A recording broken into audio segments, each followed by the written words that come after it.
नमस्कार दोस्तों। मैं उत्सव कुमार आप सभी का आपके अपने YouTube चैनल उत्सव मैथ्स में स्वागत करता हूं।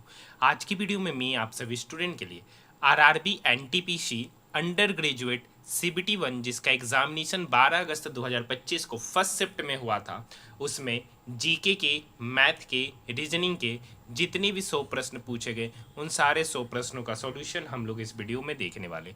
ये वीडियो उन सभी स्टूडेंट के लिए बेहद ही इंपॉर्टेंट होने जा रहा है जिनका एनटीपीसी ग्रेजुएट लेवल का सीबीटी 2 का एग्जामिनेशन है या आरआरबी ग्रुप डी का एग्जामिनेशन है, तो उनके लिए यह वीडियो बेहद ही इंपॉर्टेंट है क्योंकि आपके एग्जामिनेशन में मैथ रीजनिंग के इसी टाइप के प्रश्न देखने को जरूर मिलेंगे।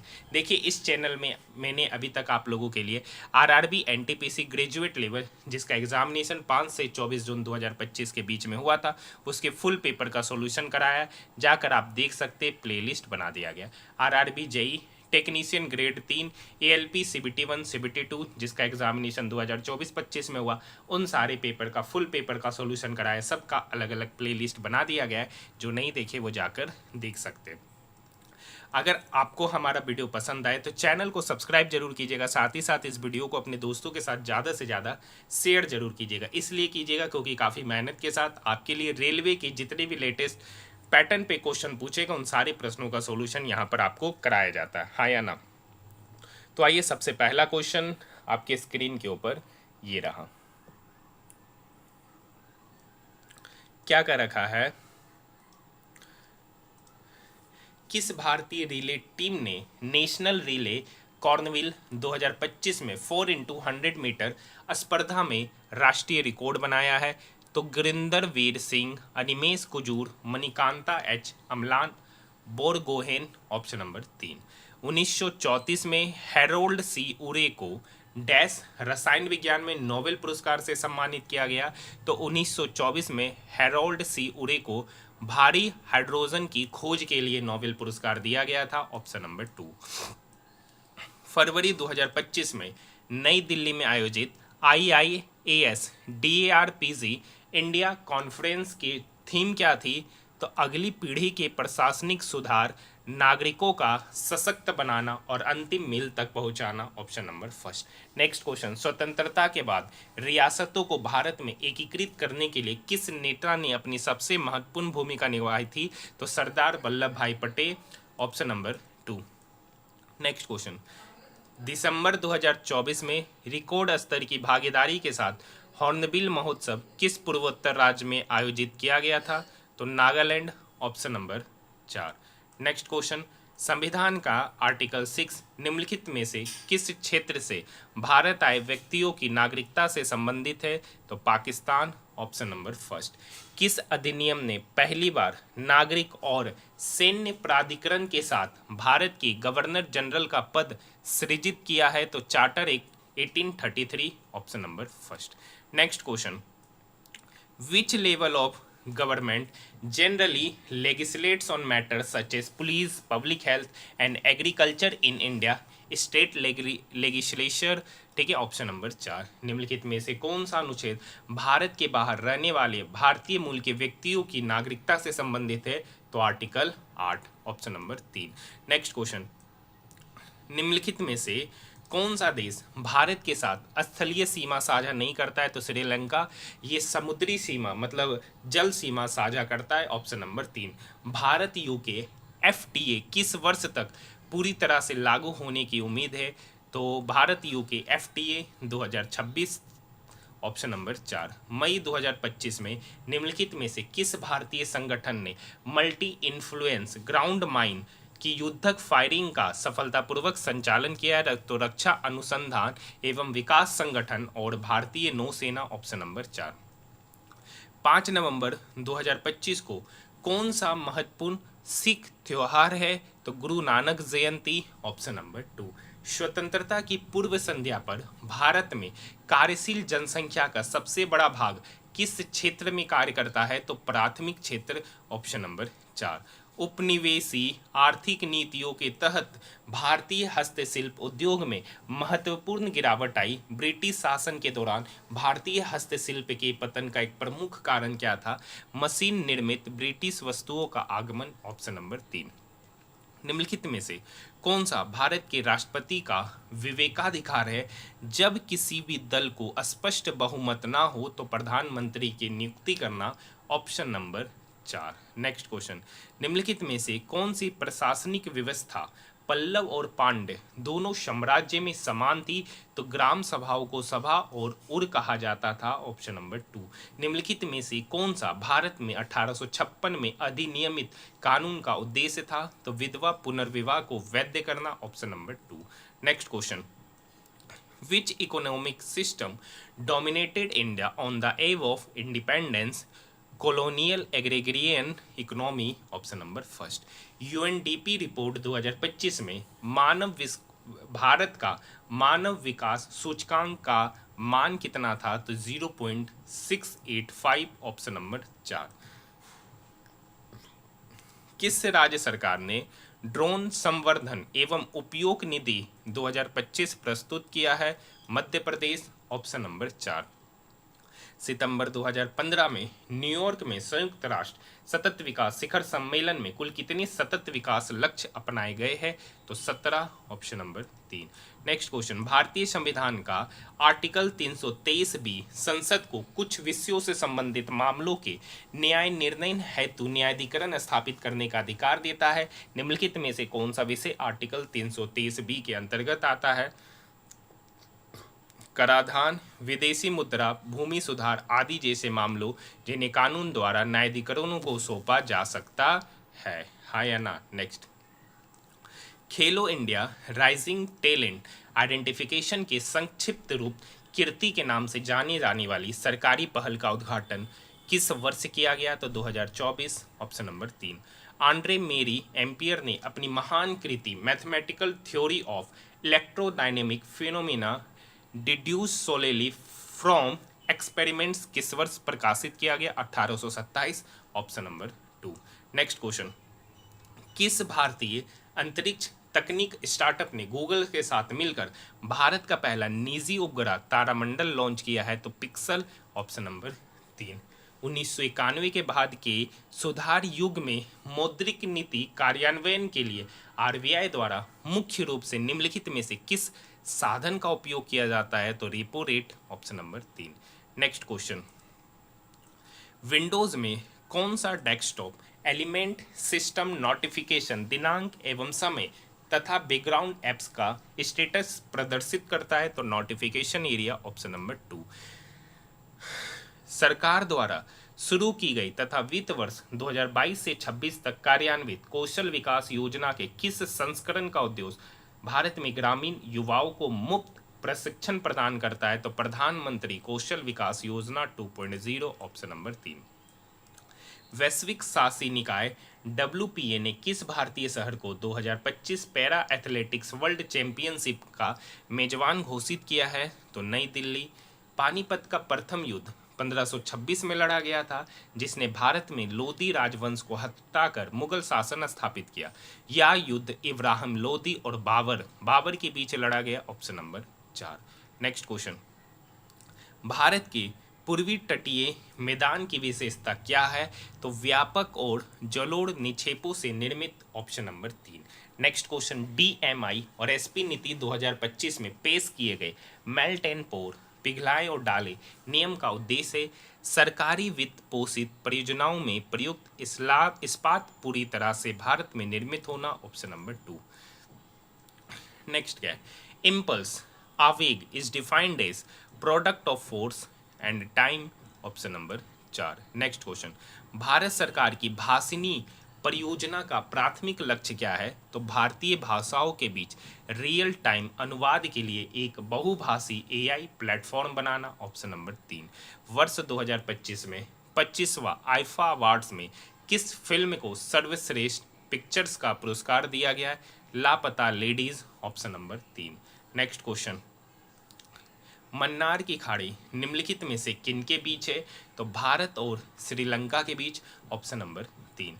निम्नलिखित में से कौन सा एक छोटा हाथ से पकड़ा जाने वाला पॉइंटिंग डिवाइस है जो स्क्रीन पर कर्सर की द्विविमीय गति को नियंत्रित करता है? ये कर्सर जो नजर mouse. Option number 1। Next question, कठपुतली निम्नलिखित में से किस भारतीय राज्य का पारंपरिक कठपुतली शो है? तो Rajasthan, option number 3। Next question, कृषि मंत्रालय के 1950-51 से 2014-15 तक के आंकड़ों के अनुसार भारत में किस भूमि उपयोग श्रेणी में गिरावट की प्रवृत्ति देखी गई है? तो ऊसर और बंजर भूमि, ऑप्शन नंबर 2। हाँ है ना। तो अभी हमने 12 तारीख के फर्स्ट शिफ्ट का मैथ का जीके का सॉल्यूशन देखा। इसके बाद हम लोग मैथ के सारे प्रश्नों का सॉल्यूशन देखने जा रहे हैं। कौन कौन पूरा शिफ्ट का कंप्लीट पेपर का सॉल्यूशन देखते हैं जीके रीजनिंग मैथ का, कमेंट कीजिए। अन्यथा मुझे जहाँ तक लगता है कि सिर्फ मैथ और रीजनिंग का सॉल्यूशन कराया जाए कि पूरे के पूरे पेपर का सॉल्यूशन कराया है, जिसका प्रतिशत ज़्यादा रहेगा वही कराया जाएगा। हाँ या ना। अब देखिए यहाँ पर 5 में से -9 गया -4, 2 गुना -4 तो -8, 11 में से 8 गया 3, तो यहाँ पे बचा 459 डिवाइडेड बाय 3। 459 को 3 से डिवाइड करेंगे तो हो गया 153, ऑप्शन नंबर 4। हाँ या ना। नेक्स्ट क्वेश्चन देखिए, 3 व्यक्ति है, राहुल, मोनिका, युवराज। राहुल, मोनिका, युवराज ने इस रेशियो में पैसा दिया, तो 0-0 अगर हम काट देंगे तो उनका रेशियो हो गया 131:143:104। अंत में उनका लाभ इतना हुआ। अगर वो समान समय के लगाया तो जितना उनका शेयर का रेशियो होगा वही उनका प्रॉफिट का रेशियो बन जाएगा। तो आइए इनको जोड़ते हैं। तो 131 प्लस 143 प्लस 104, 4 3 7 और 1 8 37, मतलब 378 यूनिट इनका प्रॉफिट का सम है। एक्चुअली में यहाँ पे सम दे रखा है 1890। हाँ या ना। अब ये 378 18 से काटेंगे, 18 दूनी 36, 18 कम 18, 18 18 पंचे 90, ये 21 से 105 कटा 5 बार में, यानी 1 यूनिट का वैल्यू 5। तो पूछ रहा है युवराज का हिस्सा, तो युवराज कितना है 104, 1 यूनिट का वैल्यू 5, तो 104 यूनिट का वैल्यू होगा 104 गुना 5, तो 104 गुना 5 मतलब 520। ऑप्शन की बात करेंगे, ऑप्शन नंबर 2। अच्छा एक देखिए यहाँ पर 104 क्या इवन, तो ये दोनों तो उत्तर होगा नहीं क्योंकि इवन का मल्टीपल ऑड आएगा नहीं, तो जो भी उत्तर होगा इसमें और इसमें, ऐसे भी हम लोग ऑप्शन को एलिमिनेट करके जा सकते हैं। नेक्स्ट क्वेश्चन है क्वेश्चन नंबर 3। कर रखा मैंने 1200 रुपये में 2 ड्रेस खरीदा, जिसमें मैंने पहले ड्रेस को 9% की हानि पर, दूसरे को 18% के लाभ पर बेचा। इस प्रोसेस के दौरान ना तो मुझे प्रॉफिट हुआ ना ही मुझे लॉस हुआ, तो पहली ड्रेस का क्रय मूल्य, तो मान लेते हैं सर कि पहली ड्रेस का क्रय मूल्य x, इसको 9% की हानि पे बेचा। अगर 9% की हानि पे बेचा तो बेचा कितना पर, उस ड्रेस का 91%। तो दूसरा ड्रेस का कीमत क्या हो गया सर, तो एक का कीमत है x, तो दूसरा का हो गया 1200 माइनस x। इसको 18% के लाभ पर बेचा, तो कितने पे बेचा सर, x पर 18% का लाभ मतलब 118 पर, इजिकल टू 1200 गुना। ठीक है। अब देखिए ये जो नीचे 100 है ना, वो नेक्स्ट टर्म में दोनों में एलसीएम लेंगे तो नेक्स्ट टर्म में इधर चला जाएगा 1200 गुना 100।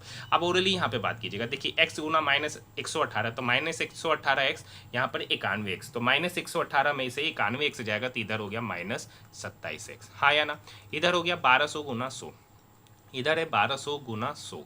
अब देखिए यहाँ पर है 1200 गुना 118 इक्वल के उधर जाएगा तो हो जाएगा -1200 गुना 118। कुछ स्टेप स्किप किए। हाँ है ना। तो इधर तो -27x है ही। अब देखिए दोनों में 1200 कॉमन है, 1200 कॉमन है, तो 100 में -118 जाएगा तो इधर हो जाएगा -18, मतलब माइनस बाहर कर देते। ये माइनस से माइनस क्या हो गया, कट गया। ये 9 तिया 27, 9 दूनी 18। अब देखिए ये 3 इस 1200 को काटेगा 4 बार में, तो 400 बार में, तो x बराबर हो गया, इधर हो गया 400 गुना 2 मतलब 800, मतलब x बराबर 800 का रखा पहली ड्रेस का क्रय मूल्य। तो पहली ड्रेस का क्रय मूल्य ही x माने थे, तो इसका सही उत्तर हो जाएगा 800, ऑप्शन नंबर 2। हाँ या ना। नेक्स्ट क्वेश्चन, x का वह मान की ज्ञात कीजिए जो निम्नलिखित समीकरण को संतुष्ट करे। बिल्कुल आसान है सर, बस जिसको बोल रहा है मल्टीप्लाई करने कर देते हैं। हाँ या ना। अब देखिए 5 गुना 2x², तो 5 गुना 2x² तो 10x², 5 गुना -7 तो इधर हो जाएगा -35x, -2 गुना 5x² तो इधर हो गया -10x², -2 गुना +8x तो इधर हो गया -16x, माइनस माइनस प्लस 2 गुना 2 4 इजिकल टू 12। ये -10x² प्लस 10x² गया, -35x माइनस 16x, सही है ना। हाँ ठीक है। तो 6 5 11, 3 3 4 और 1 5, तो -51x इजिकल टू, अब देखिए अच्छा यहाँ तो कोई नंबर ही नहीं बचा, ये +4 इक्वल के उधर जाएगा, सही है ना, 5 दूनी 10x², सॉरी, यहाँ 7×5 = 35, एक्स कहाँ है, यहाँ एक्स है कहाँ, तो ये तो गलत हो गया। यहाँ पर तो -16x, हाँ है ना, -35 + 4 -31, -31 इक्वल के उधर जाएगा तो +31, मतलब 12 + 31, तो x बराबर कितना, तो 12 + 31 हो गया 43, ये -16 इक्वल के इधर आके डिवाइड होगा, तो -43/16 आंसर निकल के आएगा, ऑप्शन नंबर 3। नेक्स्ट क्वेश्चन, यदि 6 अंकों की संख्या 11 से विभाज्य तो नीचे दिए गए विकल्पों में कौन सा विकल्प m और n के बीच सही संबंध को दर्शाता है, हाँ या ना, इस क्वेश्चन को बनाना। आप देखिए क्या रखा है, n18 m05। अब ये संख्या 11 से विभाजित है, 11 से डिविजिबिलिटी का नियम कहता है sum of odd place minus sum of even place is divisible by 11, then that number is also divisible by 11, हाँ या ना, मतलब इस दोनों का डिफरेंस 0 के बराबर कर देना, ऑड प्लेस और इवन प्लेस का। तो ऑड प्लेस 5 + m + 1, तो यहाँ पर हो गया 6 + m, हाँ या ना, माइनस ऑड, इवन तो 0 + 8, 8 + n, तो घटाना है तो 8 + n घटाएंगे, अगर ये 11 से डिवाइड होगा मतलब ये वैल्यू 0 के बराबर, हाँ है ना, तो इधर हो गया 6 + m, -8 -9, सॉरी n = 0, तो यहाँ पर हो गया m - n, 6 में से -8 गया -2 इक्वल के उधर गया तो +2, मतलब m और n का डिफरेंस 2, ऑप्शन की बात करेंगे option number first. Question number 6, प्रथम 160 सम संख्याओं का औसत ज्ञात कीजिए। प्रथम 160 सम संख्याओं का औसत, तो कल ही आपको फॉर्मूला बताए थे, n सम संख्याओं का औसत होता है n + 1, यानी 160 + 1 161, डिटेल में कराए थे ऑप्शन नंबर 3। जिनको नहीं समझ में आता वो पहले वाला वीडियो को देखिए, वहाँ पे सारे क्वेश्चन को कराया। ये देखिएगा NTPC सॉरी ग्रुप डी में ये क्वेश्चन 100% रहेगा, ठीक है। नेक्स्ट क्वेश्चन, चाहे ओड पे पूछे या इवन पे पूछे, कह रखा सपना ने 20,900 रुपये की धनराशि, कुछ धनराशि 9% साधारण ब्याज की दर से और बचा हुआ धनराशि 13% की दर से लिया। दोनों ने 3 वर्ष के बाद सेम धनराशि दिया, मतलब दोनों को सेम ब्याज प्राप्त हुआ। तो मान लेते हैं कि 9% की दर से वो x रुपया लिया और 13% की दर से वो y रुपया लिया। अब दोनों का रेट ऑफ इंटरेस्ट, मतलब दोनों का SI क्या है, सेम, यानी 9 × x, मतलब 9% की दर से x रुपया कितने साल के लिए, 3 साल के लिए। देखिए जो काम हम आपको करा रही है आपको ऑरली करना है, इससे हमको डायरेक्ट पता चलेगा कि 9x बराबर होता है 13y के, और y रुपया 3 वर्ष के लिए 13% के लिए लिया, 13% की दर से लिया, तो यहाँ से इंटरेस्ट आएगा ये, और ये दोनों आपस में बराबर, 3 से 3 भी क्या होगा, कटेगा, इसलिए बोले थे 9x बराबर 13y, 9x बराबर 13y। तो यहाँ से x और y का रेशियो क्या आएगा, तो यहाँ से x और y का रेशियो आएगा 13/9, x और y का रेशियो आएगा 13/9। क्यों आया, यहाँ पर बात समझ में आ गया।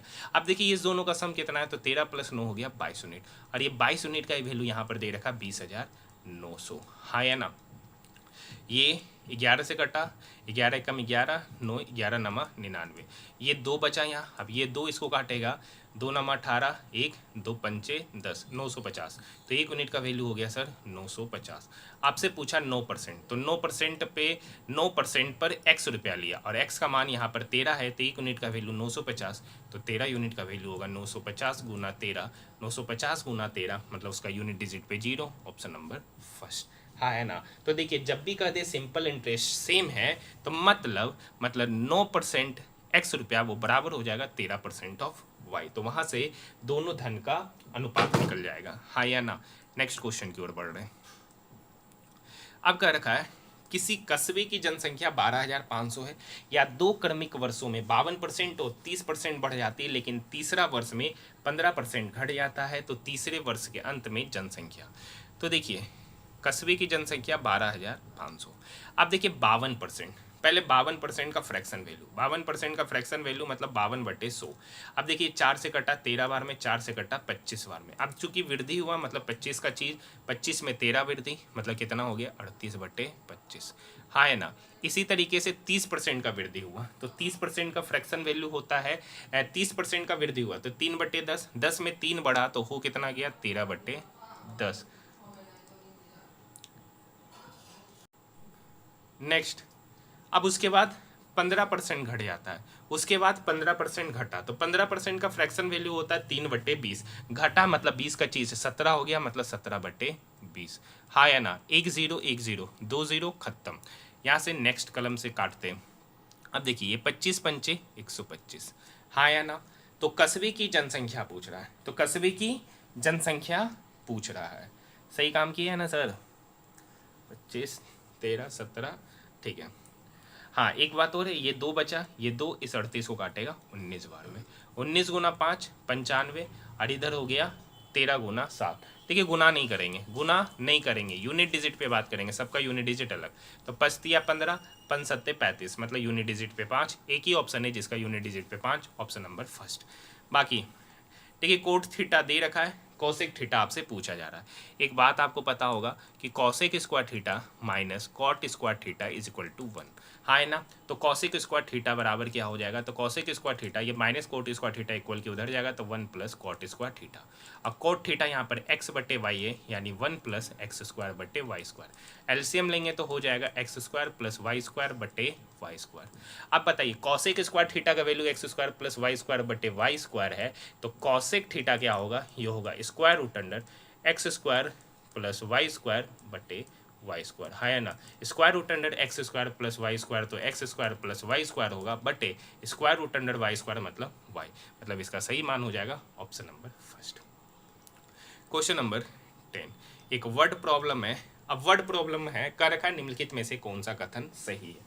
अगर आपको रोम्बस का प्रॉपर्टीज पता होगा, रोम्बस मतलब समचतुर्भुज, रेक्टेंगल मतलब आयत, और वर्ग मतलब स्क्वायर।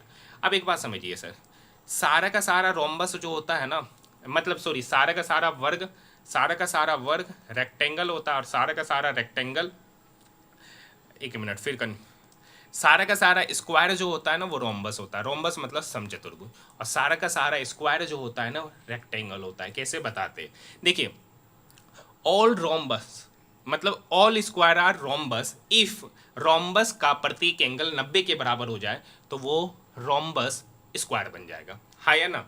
अगर एक रेक्टेंगल है, ठीक है, एक रेक्टेंगल का अगर प्रत्येक एंगल बराबर हो जाए तो वो भी वर्ग यानी स्क्वायर बन जाएगा। इसलिए हम लोग कहते हैं कि प्रत्येक वर्ग एक आयत होता है और प्रत्येक वर्ग एक समचतुर्भुज होता है। ये दोनों की एक विशेष स्थिति है, मतलब ऑप्शन नंबर फर्स्ट ही इसका सही उत्तर होगा, हाँ या ना। नेक्स्ट क्वेश्चन है 65% का 65% 45 के 1/5 के बराबर है। तो 45 का पहले 1/5 होता है, तो 9 पंचे 45।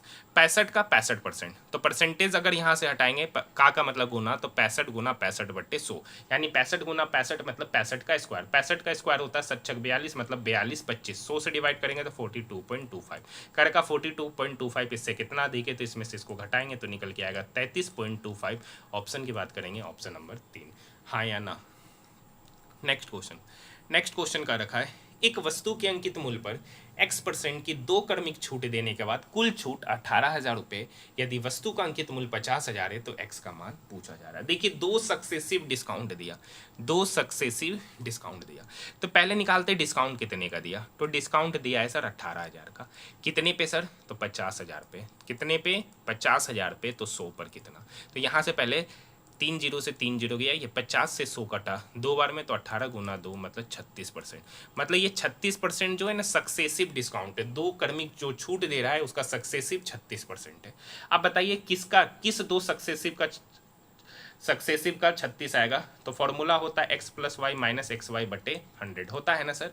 तो यहाँ पे अगर 40 लेंगे तो 40 प्लस 40 80, 80 में से 16 घटाएंगे तो 36 आएगा, नहीं ये ऑप्शन खत्म। 20 लेंगे तो 20 प्लस 20 माइनस 20 गुना 20 मतलब 400 बटे 100, तो काटेंगे। देखिए डबल जीरो से डबल जीरो गया, 20 प्लस 20 40, 40 में से 4 गया 36%, मतलब 20% का ही सक्सेसिव 36% होगा, ऑप्शन नंबर 2। इस तरीके से आपको ऑप्शन चेक करते हुए आगे चलना है। क्वेश्चन नंबर 13, 12 सेंटीमीटर आधार और 8 सेंटीमीटर ऊंचाई वाले त्रिभुज का क्षेत्रफल। तो त्रिभुज का जो क्षेत्रफल होता है उसका फॉर्मूला होता है 1/2 into base into height. 1/2 into base into height. 1/2 base कितना है सर 12, हाइट कितना है 8। ये 2 इस 12 को काटेगा 6 बार में, 6 गुना 8 हो गया 48 cm²। ऑप्शन की बात करेंगे ऑप्शन नंबर 2। नेक्स्ट क्वेश्चन का रखा है, एक खुदरा विक्रेता अपने ग्राहकों को वस्तु की खरीद पर निम्नलिखित छूट योजना प्रदान करता है। 30 खरीदे और 10 मुफ्त पाए, तो छूट पूछ रहा है। तो कितना डिस्काउंट मिला सर 10, कितने में, तो 20 प्लस 10 मतलब 40 में टोटल कितना वस्तु था 40, 40 में से 10 उसको छूट मिला, तो 10/40 गुना 100। ये 0 से 0 गया, ये 4 इस 100 को काटेगा 25 बार में, यानी 25% का डिस्काउंट, ऑप्शन नंबर 2। अब देखिए यहाँ पे पूछ रहा है निम्नलिखित में से कौन सी संख्या इससे विभाज्य है। तो आप देखिए इससे डिविजिबिलिटी चेक करना है। तो डिविजिबिलिटी कल भी ये क्वेश्चन था, सेम ही क्वेश्चन था। अब मुझे डाटा तो एग्जैक्ट याद नहीं है क्योंकि मैंने क्वेश्चन नहीं कराया था, बाकी डिविजिबिलिटी आपको पता है। अब देखिए क्या करना है, यहाँ पर एक ओड नंबर है, यहाँ पर एक ओड नंबर है, तो ये ओड नंबर इवन से तो लगेगा नहीं, मतलब इवन का टेबल में कभी भी ओड नहीं आएगा, मतलब ये दोनों नंबर तो कट गया, बचा 43 और 47। 43 का कल डिविजिबिलिटी बताए थे कि क्या कीजिए, उसके यूनिट डिजिट के नंबर को, उसके यूनिट डिजिट मतलब उसका जो लास्ट डिजिट का नंबर है उसको 13 से गुना कीजिए।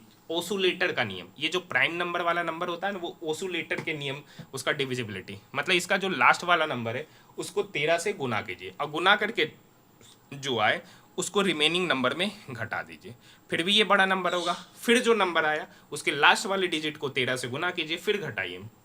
तो इस तरीके से मैंने बोला वो लंबा हो जाएगा। इससे बढ़िया है कि 2 ऑप्शन तो छट ही गया है, 2 ऑप्शन तो छट गया, ये दोनों में चेक करना है तो चेक करते हुए ही चले जाइए, हाँ या ना। इससे आसान आपको नहीं होगा दूसरा। नेक्स्ट क्वेश्चन है क्वेश्चन नंबर 16। अब देखिए एक बात पता होगा sir, a⁴m divided by a⁴n, तो पावर क्या हो जाता है, घट जाता है, तो a⁴m-n, तो 50 पे पावर -6 डिवाइडेड बाय 50 पे पावर 18, तो पावर घटेगा, तो -6 - 18 मतलब -24। अब इसको गुना है करना है 50 पे पावर -m के। तो आपको एक बात और पता होगा, a⁴m इंटू a⁴n, अगर बेस सेम हो तो पावर ऐड हो जाता है, अगर गुना हो तो यहाँ पर बेस 50 है तो -24 - 5 तो -29 हो जाएगा, तो 50 पे पावर -29, ऑप्शन नंबर 2, हाँ है ना, कर रखा है। संख्याएं 12.8 और 0.004 का एलसीएम ज्ञात कीजिए। अब देखिए ये जो नंबर जो है, ये नंबर कहीं ना कहीं इसका फैक्टर है, मतलब इसके टेबल में ये आएगा, मतलब इसका एलसीएम खुद यही नंबर हो जाएगा, ऑप्शन नंबर 4, हाँ या ना। Question number 18। क्वेश्चन नंबर 18 क्या कर रखा है, 30 किलोमीटर की दूरी तय करने में अनमोल को निखिल से 7 घंटा अधिक लगता है। यदि अनमोल अपनी चाल दुगना कर देता है, अनमोल का पहले स्पीड का रेशियो क्या होगा, तो पहले मान लेते 1 की स्पीड से गया, अब किस स्पीड से गया, 2 के स्पीड से। तो आप देखिए सेम डिस्टेंस जा रहा है, डिस्टेंस यहाँ पर क्या है, कांस्टेंट। जब डिस्टेंस कांस्टेंट होता है तो स्पीड और टाइम के बीच में इन्वर्स का रिलेशन होता है, तो यहाँ पे अनमोल के टाइम का रेशियो होगा 2:1। पहले कह रखा है 7 घंटा अधिक लगता था, कोई भी व्यक्ति, उससे हमको क्या मतलब है, अनमोल को निखिल से बोल दिया, पहले 7 घंटा अधिक लगता था, अब 8 घंटा कम लगता है, तो दोनों के बीच का डिफरेंस कितना हो गया, 15 घंटा। यहाँ पे डिफरेंस है 1 यूनिट, और 1 यूनिट का ही वैल्यू पता चल गया 15 घंटा, क्योंकि पहले 7 घंटा अधिक लगता था, अब उससे 8 घंटा कम, तो इन दोनों के बीच का डिफरेंस 7 + 8 मतलब 15, क्योंकि माइनस माइनस प्लस हो जाएगा, हाँ या ना। तो 1 यूनिट का वैल्यू 15। तो पूछ रहा है अनमोल की चाल, तो पहले 1 यूनिट से कितना समय लेता था, 2 यूनिट, 1 यूनिट का वैल्यू 15, तो 2 यूनिट का वैल्यू होगा 30 घंटा, मतलब पहले कितना समय लेता था, 30 घंटा। 30 घंटा कब लेता था, 30 किलोमीटर जाने में, मतलब 30 किलोमीटर जाने में 30 घंटा का समय लेता था, तो उसका स्पीड हो जाएगा 30/30 मतलब 1 km/h। ऑप्शन की बात करेंगे, ऑप्शन नंबर फर्स्ट, हाँ या ना। नेक्स्ट क्वेश्चन, किसी वर्ग का परिमाप 336 मीटर है, तो इसका क्षेत्रफल आपसे पूछा जा रहा है, हाँ या ना। अब बताइए सर वर्ग का परिमाप क्या होता है, तो वर्ग का परिमाप होता है 4 गुना भुजा, 4 गुना भुजा, और इसी का वैल्यू दे रखा है यहाँ पे 336। अब ये इसको काटेगा, 4 8 32, 1 4 चौक 16, तो यहाँ से साइड निकल के आ गया 84, साइड निकल के आ गया 84। पूछ रहा क्षेत्रफल, क्षेत्रफल मतलब इस वर्ग का क्षेत्रफल मतलब साइड स्क्वायर मतलब भुजा स्क्वायर, मतलब भुजा स्क्वायर मतलब 84 का होल स्क्वायर, हाँ या ना। अब देखिए ये 100 से कितना कम है सर, 16, 100 से 84 कितना कम है, 16, तो 16 का स्क्वायर होता है 256, तो 16 का स्क्वायर होता है 256, लास्ट का 2 डिजिट लिखेंगे 56। अब जितना कम है तो कितना कम है, 16, तो 84 में 16 को क्या कर देंगे, घटा देंगे, तो 84 में 16 घटाएंगे तो निकल के आएगा 68। अब जो रिमाइंडर बचा था 2 उसको जोड़ देंगे, तो 68 + 2 मतलब 70 56, मतलब इसका एरिया 70 56, ऑप्शन नंबर 3, हाँ या ना। आइए नेक्स्ट क्वेश्चन देखते हैं। नेक्स्ट क्वेश्चन नंबर 20 बेहद ही आसान क्वेश्चन है। क्या कर रखा है, किसी मूलधन पर 4.2% वार्षिक ब्याज दर से 3:1/3 वर्ष का साधारण ब्याज 5,845, मतलब ब्याज है सर 5,845, सबसे पहले इसका प्रिंसिपल निकालेंगे। प्रिंसिपल है पी, प्रिंसिपल है पी, ठीक है। उस पर बात करेंगे रेट, तो रेट कितना है सर 4.2%, और समय 3:1/3, मतलब 3 तिया 9, 9 और 1 10/3 बटे 100, हाँ या ना। अब देखिए सर, ये डेसिमल से ये जीरो खत्म हो गया।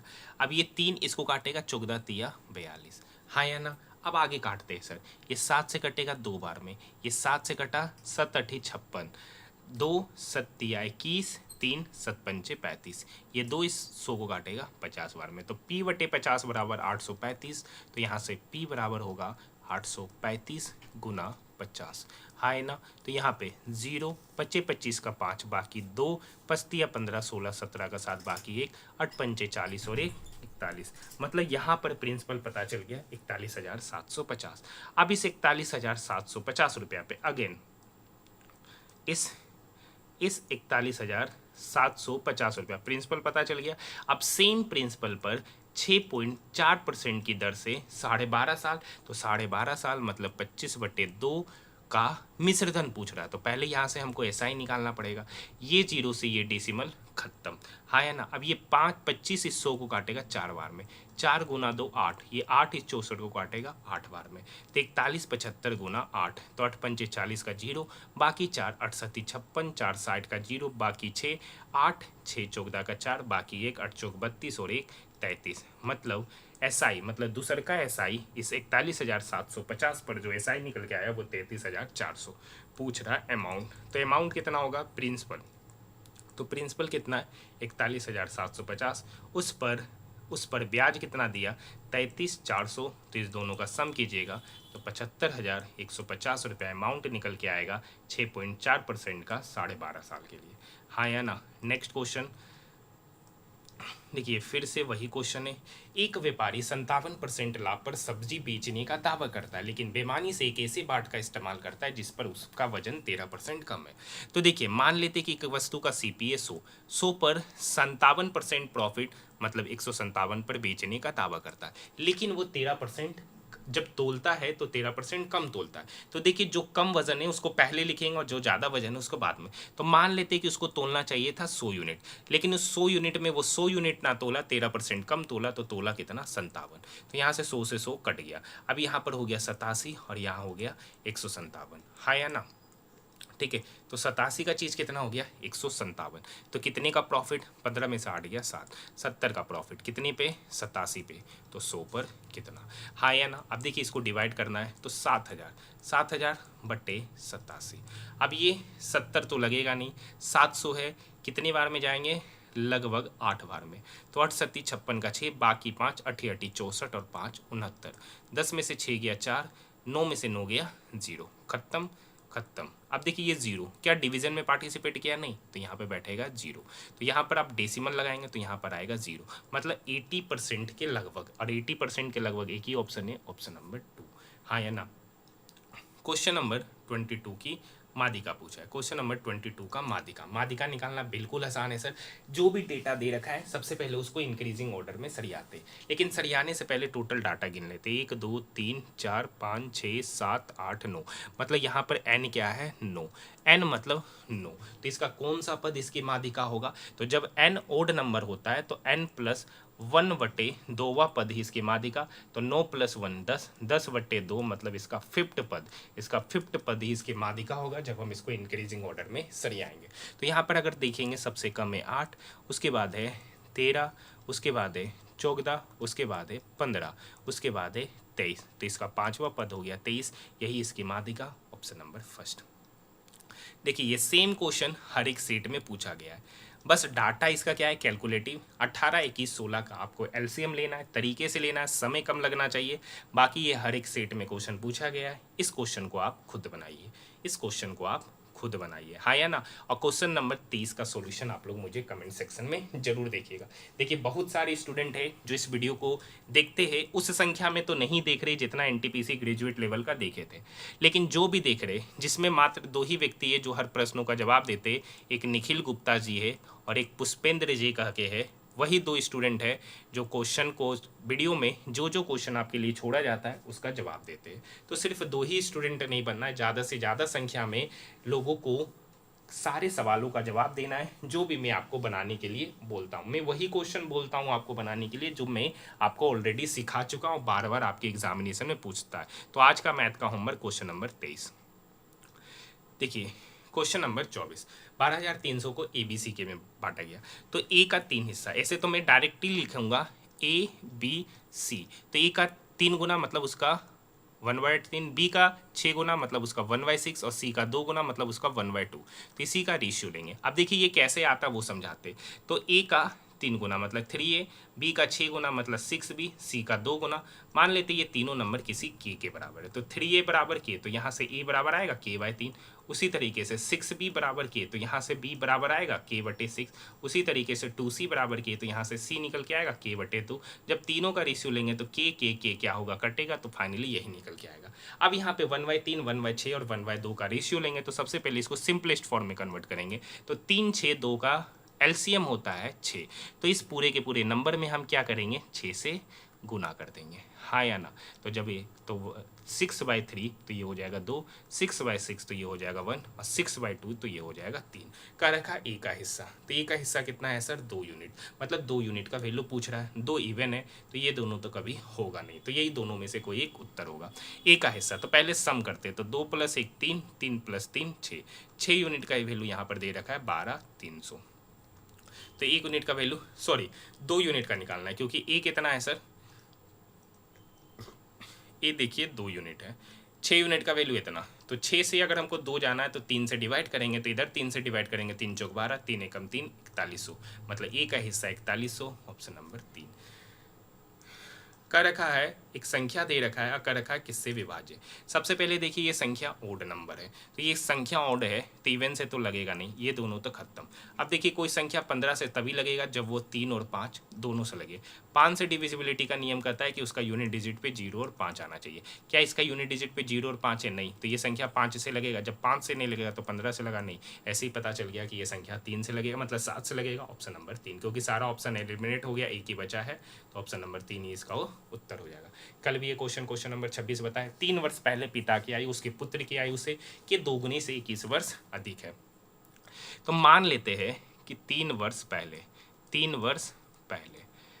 पुत्र की आयु x है, पुत्र की आयु x है।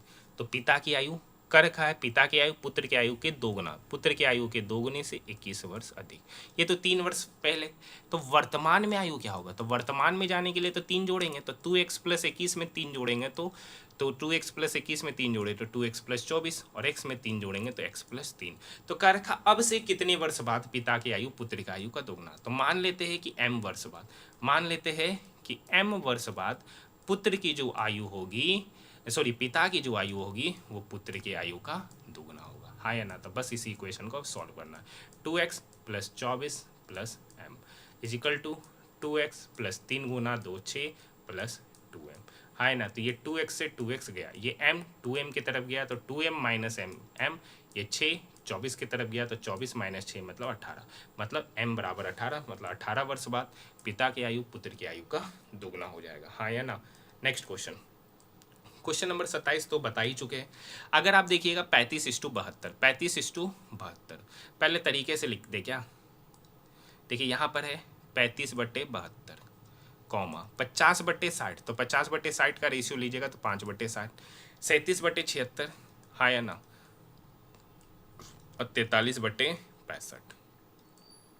अब देखिए इसको 1 पे करते, 1 ये 72 है तो 35 नीचे आ जाएगा। अब देखिए ये कैसे हुआ, ये बात समझिए। 1/1 मान लीजिए 2/3 है तो ये 3 कहाँ जाता है यहाँ, तो वही हम इसको नीचे लिया है।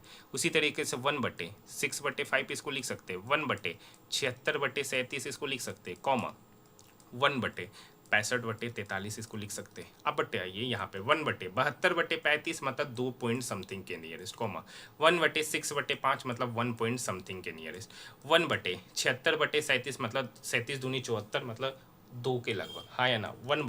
65/43 मतलब 1 पॉइंट समथिंग के लगभग। तो देखिए कर रखा कौन बड़ा है, जिसका डिनोमिनेटर बड़ा वो नंबर छोटा, तो ये दोनों तो होगा नहीं, बचा ये और ये। तो इस जगह पर है 5/6 और इस जगह पर है 43/65।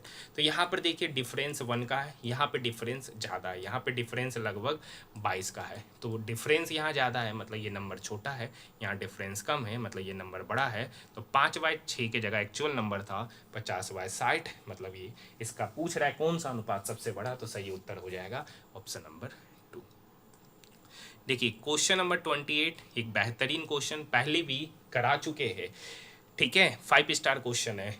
पी किसी टैंक का 3/4 भाग, देखिए कर रखा पी जो है ना किसी टैंक का 3/4 भाग को 27 घंटे में करता है। तो पी जो है ना उस एक काम को कितने घंटे में करेगा, तो ये 3 इस 27 को काटा 9 बार में, ये 9 इस 4 की तरफ जाके गुना हुआ, तो पी उस एक काम को करेगा 36 घंटा में। ये बात समझ में आया। तो पी का पता चल गया, पी जो है ना एक काम को करेगा 36 घंटा में। उसी तरीके से क्यू उसी टैंक के 2/3 भाग को 12, तो 2 इस 12 को काटेगा 6, 6 18, मतलब क्यू उस काम को करेगा 18 घंटे में। तो 36 और 18 का एलसीएम हो गया 36। पी 36 दिन में 36 पी 36 घंटा में 36 काम किया तो पी का एफिशिएंसी 1, क्यू 18 घंटा में 36 काम किया तो क्यू का एफिशिएंसी 2। हाँ या ना। कर रखा है पी और क्यू दोनों को 6 घंटे के लिए चालू करते, तो पी और क्यू का एफिशिएंसी का सम कितना होगा, तो पी और क्यू के एफिशिएंसी का सम हो जाएगा 1 + 2 मतलब 3 यूनिट। अब वो उसको 6 घंटे तक चलाया गया, तो 1 घंटा में 3 काम करेगा, तो 6 घंटा में कितना काम करेगा, तो 6 × 3 मतलब 18 काम किया। टोटल काम है सर 36 में से 18 काम कर दिया पी और क्यू। तो आप कह रखा जितना, तो मतलब 18 यूनिट पानी भराया, मतलब 36 यूनिट में से 18 यूनिट पानी भराया, फिर दोनों को बंद कर दिया जाता और फिर आर पाइप जितना भरे उसको खाली कर देता 8 घंटा में। तो कितना भरे है सर, 18 यूनिट, कितने में, 36 में। तो कितना हिस्सा टंकी का भराया, तो 18/36 मतलब 1/2, मतलब क्यू जो है ना, सॉरी तीसरा पर्सन है आर, आर जो है ना 1/2 टंकी, मतलब आधा टंकी को 8 घंटा में खाली कर सकता है। तो आर उस टंकी को कितना घंटा में खा लेगा, एक टंकी को कितना घंटा में, ये 2 8 की तरफ जाके गुना होगा मतलब 16 घंटा, मतलब आर टंकी को 16 घंटा में खाली कर देता है। पी का यहाँ से एलसीएम 36, क्यू का एलसीएम 18 और आर का एलसीएम 16। कह रखा है तीनों नल को साथ में खोलेंगे तो टंकी को भरने में कितना समय लेगा। अब देखिए 16 में तो 4 आइए जाता है, 18 का 9 भी आ जाएगा, अगर हम 9 × 36 9 दूनी 18, तो यहाँ 16 नमा 144 इसका एलसीएम हो जाएगा। हाँ या ना। पी 36, तो 36 का टेबल में 144 कितने बार में, 36 चौक, मतलब पी का एफिशिएंसी यहाँ से पता चल गया नेक्स्ट स्टेप में 4, क्योंकि 36 का टेबल में 144 4 बार में। नेक्स्ट स्टेप में बात करते 18, क्यू 18 घंटे में 144 काम किया, तो क्यू का एफिशिएंसी कितना होगा, क्योंकि 18 का टेबल में 144 8 बार में, आर 16 घंटा में 144 काम किया, तो आर का एफिशिएंसी 9, लेकिन ये टंकी को खाली कर रहा है तो इसका एफिशिएंसी माइनस। तो टोटल काम है 144, इस 144 काम को तीनों मिलकर करेगा पी + क्यू + आर, तो 8 + 4 12, 12 में से 9 गया 3, मतलब 144/3 घंटा में टंकी तीनों मिलकर खाली कर देगा। अगर बात करेंगे 3 × 4 12, 2 3 8 24, मतलब 48 घंटा में टंकी खाली हो जाएगा। ऑप्शन की बात करेंगे ऑप्शन नंबर 3। काफ़ी बेहतरीन क्वेश्चन था टाइम एंड वर्क का अब तक। नेक्स्ट क्वेश्चन, 2 क्रमागत प्राकृतिक संख्याओं का गुणनफल 702 है, तो दोनों संख्या में बड़ी संख्या कौन सी है, हाँ है ना। तो मान लेते एक संख्या x है, 2 क्रमागत प्राकृतिक संख्या, तो दूसरा उसका संख्या होगा x + 1, मतलब उसका क्रमागत प्राकृतिक संख्या x + 1 और इसी दोनों का प्रोडक्ट 702 है।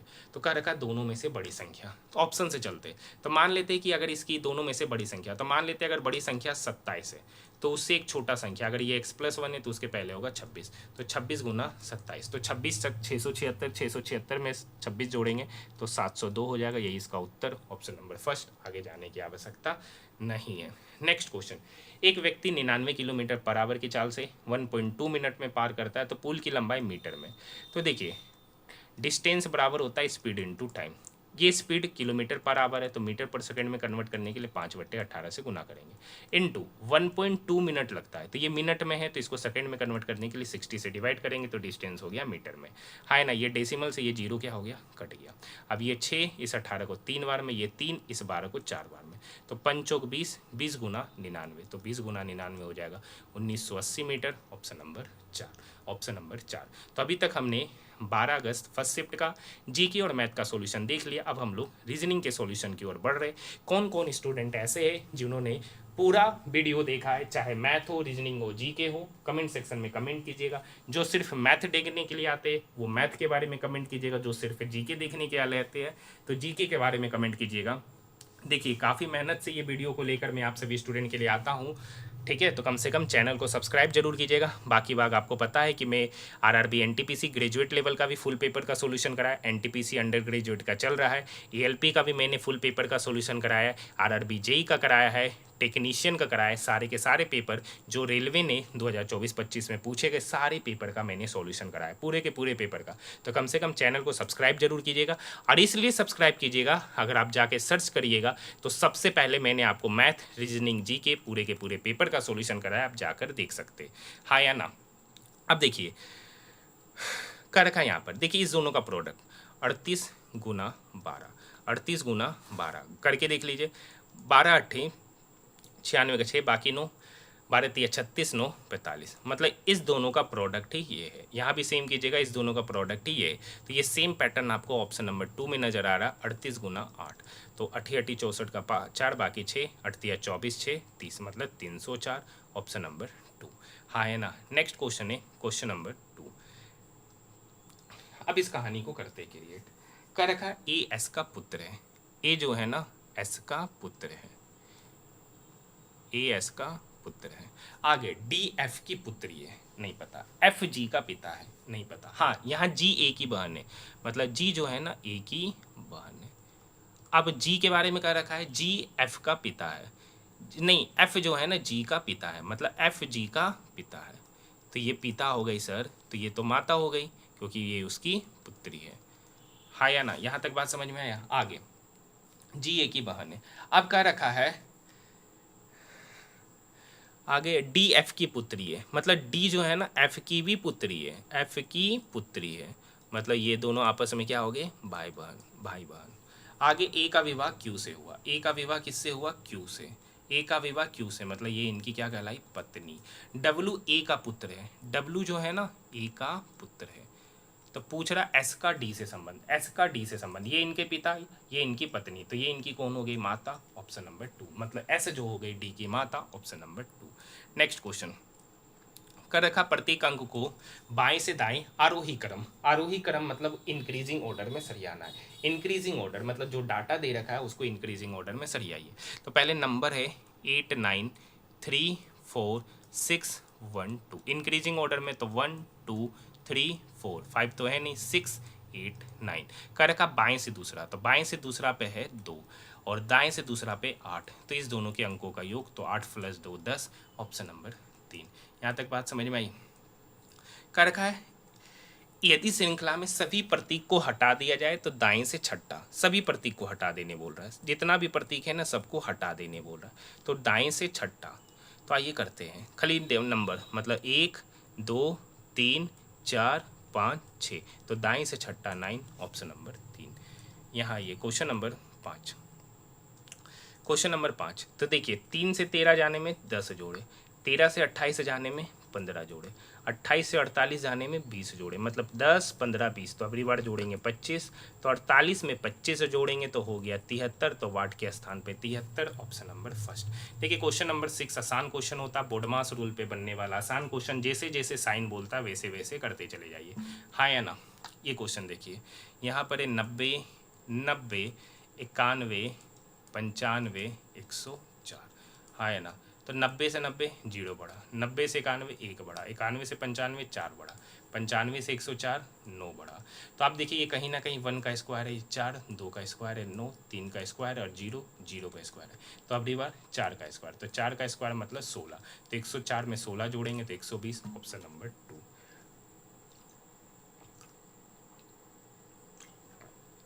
नेक्स्ट क्वेश्चन,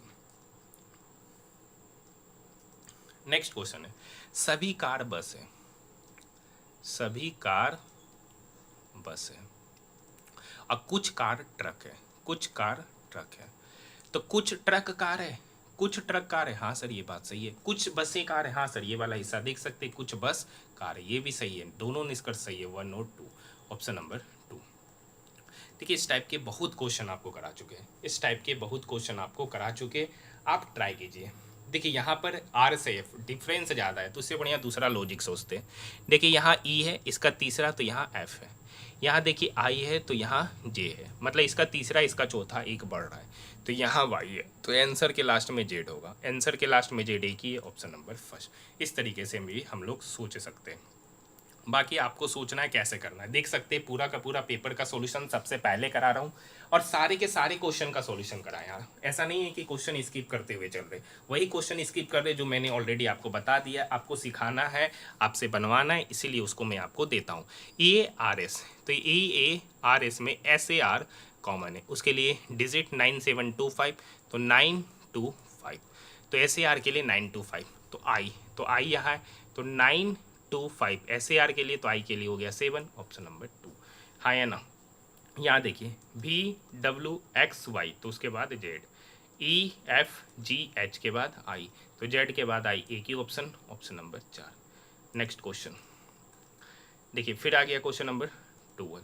99 से 100 गए, एक बढ़ा, 100 से 102 गए, दो बढ़ा, 102 से 106 गए, चार बढ़ा, 106 से 114 गए, आठ बढ़ा, मतलब दुगना करते गए। एक से दो, दो गुना, दो का चार, आठ, दो से चार गए दुगना, चार से आठ गए, चार का दुगना, तो अगली बार आठ का दुगना करेंगे तो 16, तो 114 में 16 जोड़ेंगे तो 130, ऑप्शन नंबर 3। नेक्स्ट क्वेश्चन क्या रखा है, ऐसे कितने प्रतीक है जिनके पहले एक संख्या ठीक बाद प्रतीक, मतलब दो प्रतीक के बीच में संख्या। तो यहाँ पर देखिए दो प्रतीक के पहले संख्या, और कहीं यहाँ देखिए दो प्रतीक के पहले संख्या, और कहीं नहीं, तो ऐसा टोटल 2 है, ऑप्शन नंबर 4।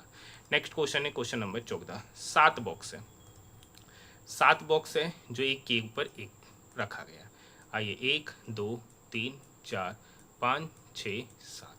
अब क्या रखा है, एफ के नीचे केवल 3 बॉक्स, मतलब एफ यहाँ है, उसके नीचे केवल 3, एफ और ए के बीच में 2 बॉक्स, ऊपर भी हो सकता है नीचे, बी के ठीक ऊपर डी, क्या रखा, बी के ठीक ऊपर केवल डी, बी के ठीक ऊपर केवल, तो बी के ठीक ऊपर केवल डी को रखा गया, तो मतलब ए ऊपर नहीं होगा। एफ और ए के बीच में 2 बॉक्स, तो एफ और ए मतलब ए यहाँ, हाँ या ना।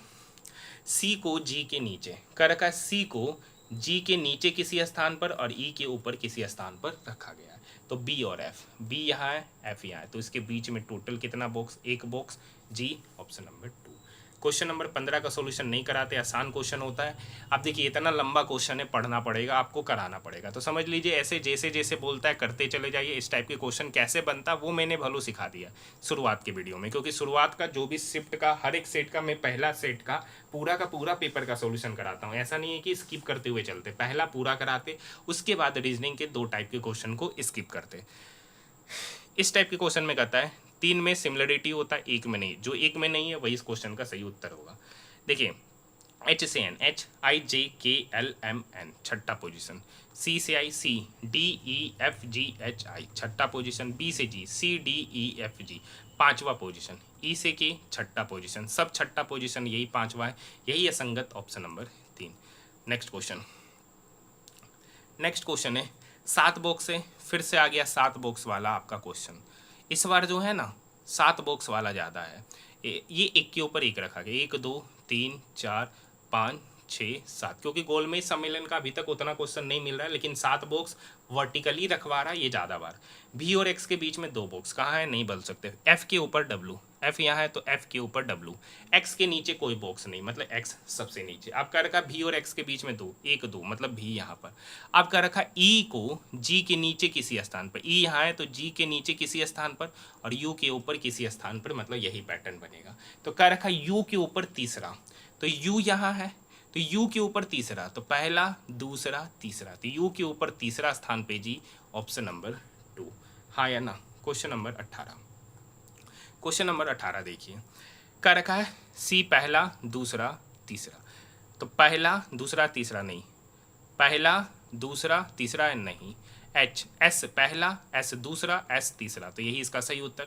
जी पहला दूसरा तीसरा में नहीं, तो एक ही ऑप्शन सही नजर आ रहा, ऑप्शन नंबर 3। नेक्स्ट क्वेश्चन है, संख्या दे रखा, मैं प्रत्येक अंक को बाएं से दाहिनी अवरोही क्रम में व्यवस्थित किया तो मूल संख्या की तुलना में कितने अंकों के स्थान अपरिवर्तित रहते हैं। तो पहले नंबर लिख लेते हैं, 1975843, 3 6। अवरोही क्रम, तो अवरोही क्रम मतलब होता है सर बड़ा से छोटा, बड़ा से छोटा। तो सबसे बड़ा नंबर 9, उसके बाद 8, उसके बाद 6, 7, उसके बाद 6, उसके बाद 5, उसके बाद 4, उसके बाद 3, उसके बाद 1। कितने का स्थान अपरिवर्तित है? तो देखिए 7, पहले जिस पोजीशन पे अभी भी उस पोजीशन पे, 4 पहले जिस पोजीशन पे अभी, 3 पहले जिस पोजीशन अभी भी उसी पोजीशन पे, मतलब 3 ऐसा नंबर है जिसका स्थान अपरिवर्तित। Option number first. अब देखिए FOUR RISE दोनों में एक लेटर कॉमन है R, उसके लिए डिजिट की बात करेंगे तो 54276143, तो दोनों में एक डिजिट कॉमन है 4, तो R के लिए 4, यही आपसे पूछा गया। Question number X। अब देखिए VWXY, तो Y के बाद Z, R S छोड़ T, U छोड़ V, W छोड़ X, तो Y छोड़ Z, तो Z के बाद Z। हाँ या ना? अब देखिए, अब Z तो ही है सर। यहाँ पे देखिए 9 से 6 3 घटाए, फिर 6 में 3 घटाए तो 3 आया, फिर 3 में 3 घटाए तो 0 आया, तो 0 में 3 घटाएंगे तो -3 आएगा। तो Z के बाद -3, एक ही ऑप्शन है Z के बाद -3, ऑप्शन नंबर 4। हाँ या ना? नेक्स्ट क्वेश्चन देखिए, क्वेश्चन नंबर 22 वही कह रहा है कि सर यह है 3 में सिमिलरिटी, 1 में नहीं, जो नहीं है वही उत्तर। W से E चलते, WXYZA चौथा पोजीशन, B से Z चलते बहुत आगे, समझ रहे, 26 में से 2 गया मतलब 24वां स्थान। E से I EFGHI चौथा पोजीशन, G से K HIJK चौथा पोजीशन, ये सभी चौथा पोजीशन है, ये 24वां पोजीशन है, तो यही असंगत है, ऑप्शन नंबर 2। नेक्स्ट क्वेश्चन है क्वेश्चन नंबर 23। लीजिए आ गया गोलमेज सम्मेलन, लीजिए सब करा ही रहे, आप देख रहे हैं। तो टोटल कितने व्यक्ति? 1 2 3 4 5 6 7, टोटल 7 व्यक्ति बैठा दिए। आगे की कहानी कर रखा, क्यू डी के दाईं ओर ठीक पड़ोस में, क्यू जो है ना डी के दाईं ओर ठीक पड़ोस में, क्यू के बाएं से गिनने पे क्यू और एस के बीच में 3, क्यू का बायां, तो बायां तो इधर ही होगा सर, 1 2 3, क्यू और एस के बीच में 3, बाएं से गिनेंगे। डी और सी के बीच में 3, 1 2 3, तो सी यहाँ बैठेगा, इधर से नहीं होगा, 1 2 3, तो डी और सी के बीच में 3, इधर से गिनेंगे तो सी यहाँ बैठेगा बीच में। ए आर के ठीक दाएं पड़ोस में, ए का रखा है ना आर के ठीक दाएं, तो आर यहाँ बैठेगा, तो आर के ठीक दाएं पड़ोस में ए बैठा है। तो क्या रखा, आर के दाएं से गिनने पर, आर तो इधर है तो आर का दायां तो इधर, तो आर के दाएं से गिनेंगे तो डी और आर, तो डी यहाँ आर यहाँ, तो डी और आर के बीच में एक व्यक्ति है ए, ऑप्शन नंबर 2। हाँ या ना? क्वेश्चन नंबर 24 नहीं कराएंगे, बोर्ड मास रूल पे बनने वाला आसान question. Question number 25, question number 25। अब वही सेम कहानी है सर। अब यहाँ से देखते, GH छोड़ I दूसरा पोजीशन, L MN छोड़ O तीसरा पोजीशन, J के बाद KLM तीसरा पोजीशन, O के बाद PQR तीसरा पोजीशन, ये सभी तीसरा पोजीशन, ये दूसरा, यही असंगत, ऑप्शन नंबर फर्स्ट। काफ़ी आसान रीजनिंग आपके एग्जामिनेशन में पूछा गया। नेक्स्ट क्वेश्चन है, 7 व्यक्ति ये उत्तर की दिशा की ओर अभिमुख होकर बैठे, 1 2 3 4 5 6 7। हाँ है ना? कह रखा जी के बाएं केवल 2 व्यक्ति, जी इधर है तो उसके बाएं केवल 2 व्यक्ति, जी और एच के बीच में 3, 1 2 3, मतलब एच यहाँ, एच और एफ के बीच में 1, एच यहाँ है तो एफ यहाँ, तभी एच और एफ के बीच में एक व्यक्ति, ई आई के ठीक बाएं पड़ोस में बैठा है। यार ई आई के ठीक बाएं पड़ोस में, डी एच का पड़ोसी नहीं है, कुछ गड़बड़ हो गया है क्या? 7 व्यक्ति है सर, 1 2 3 4 5 6 7, जी के बाएं केवल 2, जी के बाएं केवल 2, जी और एच के बीच में 3, 1 2 3, एच और एफ के बीच में 1, एच और एफ के बीच में एक व्यक्ति, ठीक है। ई आई के ठीक बाएं पड़ोस में, हाँ यहाँ बैठेगा, ई आई अगल बगल में, ई जो है ना आई के ठीक बाएं पड़ोस में। अब क्या रखा, डी एच का पड़ोसी नहीं है, मतलब डी यहाँ नहीं बैठेगा, तो डी कहाँ बैठेगा, यहाँ पर, तो एक व्यक्ति बच गया एक्स। का रखा एक्स के दाएं, तो एक्स के दाएं कितना व्यक्ति, एक, जिसका नाम है एच, ऑप्शन नंबर फर्स्ट। देखिए क्वेश्चन नंबर 27 देखने से पहले अगर आपने अभी तक हमारे चैनल को सब्सक्राइब नहीं किया तो चैनल को सब्सक्राइब कीजिएगा, इसलिए सब्सक्राइब कीजिएगा क्योंकि मैं आप सभी स्टूडेंट के लिए आरआरबी एनटीपीसी अंडर ग्रेजुएट का सबसे पहले फुल पेपर का सॉल्यूशन कराना शुरू किया हूँ, और अब तक आज हमारा 10वां सेट का हम लोग सॉल्यूशन देखने जा रहे हैं, यानी अभी तक 9 सेटों का कंप्लीट पेपर का सॉल्यूशन करा दिया, आज हमारा 10वां सेट का कंप्लीट सॉल्यूशन हो गया। तो टोटल 10 सेट का मैंने कंप्लीट सॉल्यूशन करा दिया है। देखिए आरआरबी एनटीपीसी जो ग्रेजुएट लेवल का एग्जामिनेशन 5 से 24 जून के बीच में हुआ था, उसका भी मैंने इसी तरीके से फुल पेपर का सॉल्यूशन कराया। उसी तरीके से आरआरबी एएलपी हुआ था, उसका भी मैंने सीबीटी 1 और 2 उसका भी मैंने फुल पेपर का सॉल्यूशन कराया। उसी तरीके से आरआरबी जेई का एग्जामिनेशन हुआ, टेक्नीशियन ग्रेड 3 का एग्जामिनेशन हुआ। सारे के सारे रेलवे के जितने भी प्रश्न 2024 और 25 में जितने भी क्वेश्चन जितने भी पेपर हुए हैं, सारे पेपर का मैंने फुल पेपर का सॉल्यूशन कराया। सबका अलग अलग प्लेलिस्ट बना दिया गया है। जो नहीं देखे वो जाकर देख सकते, प्लेलिस्ट बना दिया गया है। और देख सकते हैं कि सबसे पहले आपको एनटीपीसी ग्रेजुएट लेवल का फुल पेपर का सॉल्यूशन कराया, अंडर ग्रेजुएट का तो चल ही रहा है। तो कम से कम इतना वीडियो आप सभी स्टूडेंट के लिए रेलवे का जितना भी लेटेस्ट पैटर्न पे क्वेश्चन पूछा गया, सारे चाहे वो मैथ के हो, रीजनिंग के हो या जीके के हो, मैंने आपको बताया। अगर विश्वास नहीं है तो आप जाकर देख सकते। तो कम से कम आप भी अपना सपोर्ट को क्या कीजिए, बनाए हुए रखिए। ये वीडियो बहुत सारे स्टूडेंट उस एफिशिएंसी मतलब उतना नहीं देख रहे जितना आरआरबी एनटीपीसी ग्रेजुएट लेवल में देखते थे। यहाँ पर लोगों का व्यूज़ जो है ना काफ़ी कम हो गया है। तो अगर आपको वीडियो पसंद नहीं आ रहा है तो आप लोग कमेंट सेक्शन में कमेंट कर सकते हैं। मैं हो सकता हूँ तो इस वीडियो को क्या कर दूँ, रोक दूँ, ठीक है। या नेक्स्ट वीडियो किस पर लाना चाहते हैं तो आप लोग उसके बारे में भी बता सकते हैं। अगर आप चाहते हैं कि ये वीडियो चले तो कम से कम ज़्यादा से ज़्यादा लोगों तक इस वीडियो को पहुंचाइए, ताकि मुझे भी मोटिवेशन मिले। बाकी मैं इस वीडियो को लाऊंगा, ठीक है। कभी कभी क्या होता है, मुझे भी कोई काम पड़ जाता है तो किसी दिन मुझसे भी क्या हो जाता है, एब्सेंट हो जाता है। आप लोगों से भी ऐसा होता होगा, ऐसा नहीं है कि आप लोग भी डेली पढ़ाई करते ही होंगे, ठीक है। बाकी आपको पता है कि ये डेली भलो सुबह 10 बजे आता है, लेकिन ये वीडियो जो भी शूट करता हूँ मैं रात्रि के 10 बजे के बाद ही करता हूँ। ये वीडियो भलो मैं रात के 10 बजे के बाद करता हूँ और यही वीडियो मैं सुबह अपलोड करता हूँ सुबह 10 बजे, ठीक है। नेक्स्ट क्वेश्चन है क्वेश्चन नंबर 27। शहर एच शहर आर के पूरब में है। कह रखा है शहर एच जो है ना आर के पूरब में, आर के पूरब में शहर एच है। अब कह रखा है शहर एच आर के पूरब में और डी के उत्तर में, डी के उत्तर में एच है। शहर ई शहर एच के दक्षिण पूरब में, शहर ई एच के एच का दक्षिण पूरब, तो दक्षिण पूरब तो यही हो गया। तो शहर ई एच का दक्षिण पूरब में, तो आर के संदर्भ में डी, तो आर के संदर्भ में डी, तो ये भी होगा दक्षिण पूरब, ऑप्शन नंबर 3, हाँ या ना। तो नेक्स्ट क्वेश्चन है क्वेश्चन नंबर 28। सभी ट्रॉम जो है ना गाय है, हाँ या ना। और कोई भी गाय बन नहीं है, कोई भी गाय बन नहीं है। तो कोई ट्रॉम बन नहीं है, कोई भी ट्रॉम बन नहीं है। सभी ट्रॉम गाय, एक मिनट गलत हो गया। सभी ट्रॉम गाय है, सभी ट्रॉम गाय है और कोई भी गाय बन नहीं है, कोई भी गाय बन नहीं है, ये फिगर बनेगा। तो कोई भी ट्राम बन नहीं है, बिल्कुल सही, कोई भी ट्राम बन नहीं है। कुछ बन गाय है, नहीं सर ये बात बिल्कुल गलत है। तो केवल निष्कर्ष 1 जो कि ऑप्शन नंबर 3 में है। नेक्स्ट क्वेश्चन है नेक्स्ट क्वेश्चन नंबर 29। देखिए यहाँ जे पहला, जे दूसरा, जे तीसरा, एल पहला, एल दूसरा, एल तीसरा, मतलब पहला दूसरा तीसरा।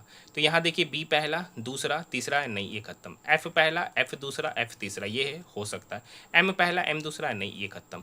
एम पहला, एम दूसरा, एम तीसरा, नहीं ये भी खत्म। तो एक ही उत्तर बचता है ऑप्शन नंबर 2। तो आज का होमवर्क है रीजनिंग का तो अभी तक होमवर्क नहीं दिए। तो क्वेश्चन नंबर 30 रीजनिंग का ऑप्शन है, वही देखिए 7 बॉक्स है, एक के ऊपर एक रखा गया, एक के ऊपर एक रखा गया है। तो यही वाला क्वेश्चन लीजिए आज आपका आखिरी प्रश्न होमवर्क है। तो इस क्वेश्चन को कमेंट सेक्शन में कमेंट करके जरूर बताइएगा। सिर्फ 2 ही लड़का है, एक निखिल जी है और एक पुष्पेंद्र जी है, जो हर एक प्रश्नों को देखते हैं और उसका कमेंट सेक्शन में जवाब भी देते हैं। बाकी ज़्यादा से ज़्यादा संख्या में लोग इस वीडियो को देखिए और जो भी होमवर्क आपके लिए छोड़ते हैं उसका कमेंट सेक्शन में जवाब जरूर दीजिएगा। इसके बाद हम लोग देखेंगे आरआरबी एनटीपीसी 12 अगस्त सेकेंड शिफ्ट का सॉल्यूशन।